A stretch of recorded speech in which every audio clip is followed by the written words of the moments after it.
Looking for Invisible Lives and Fantastical Creatures, a tour of the Manitoba Museum through queer Filipinx, Filipino immigrant stories, by Mika Castro.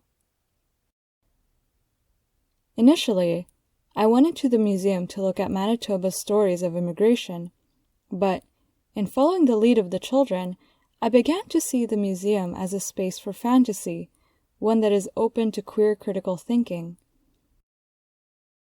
As I walked through the hallways of the Boreal Forest Gallery, I thought of how much some of the galleries reminded me of home. They made me think of the stories that my parents, aunts, and my grandmothers used to tell me growing up. Mama warned us to watch where we stepped so as to not step on the anthills. She warned us of the creatures called the duende, who may be living deep underneath these hills. The duendes, she explained, are nature spirits that usually live in anthills, trees, caves, or around spots in nature that simply feel mystical. They are usually thought of as tiny and old creatures, but are mostly invisible. From then on, I thought of the duende every time I was in the presence of nature, even though I had not seen this creature once. It was clear that I didn't need to see them to know that they were real. Somehow, imagining these creatures running around the museum space and hiding themselves in the exhibits made me think that they had lessons to teach me about the museum. In thinking about their invisible presence, I began to ask myself what it meant to be visible or invisible in the museum space and what this might mean for the Filipinx or Filipino immigrant stories and histories that may or may not be present in the museum.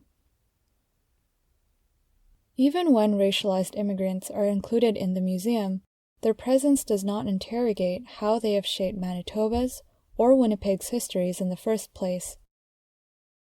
Instead, they are tokenized in the interest of upholding Canada as a benevolent country.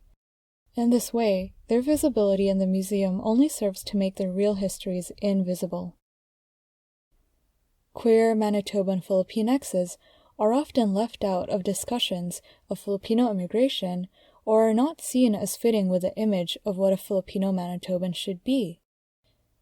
In thinking of the duende as a creature that is invisible, Filipinx and Filipino people in the Manitoba Museum in some way occupy different statuses of partial visibility and invisibility, where their stories are either incomplete or non-existent. What I learned from the duende is that invisibility itself is a mode of inquiry. This is why the histories of immigration that appeared to be missing in the museum provided a more comprehensive outlook on Canada than the histories they had on display.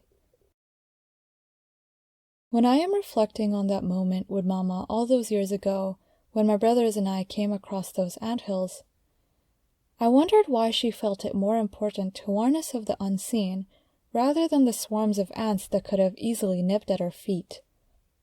After teaching us about the duende, she instructed us to say tabi-tabi po, which was a way for us to pardon ourselves in their presence. She explained that saying so signals regard for the duende's existence and served as an indication of respect towards these creatures.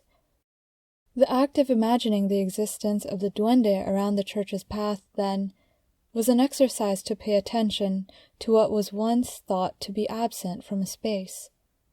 Now, reading them in the museum serves as a model for me to reveal the memories and histories of unrepresented subjects, specifically that of Filipinx or Filipino immigrants in Manitoba.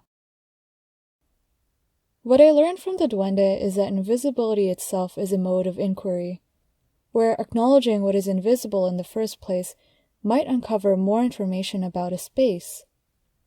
Imagining what is not already included within the museum space or content opens up new ways to think about what, and for who, the museum can be.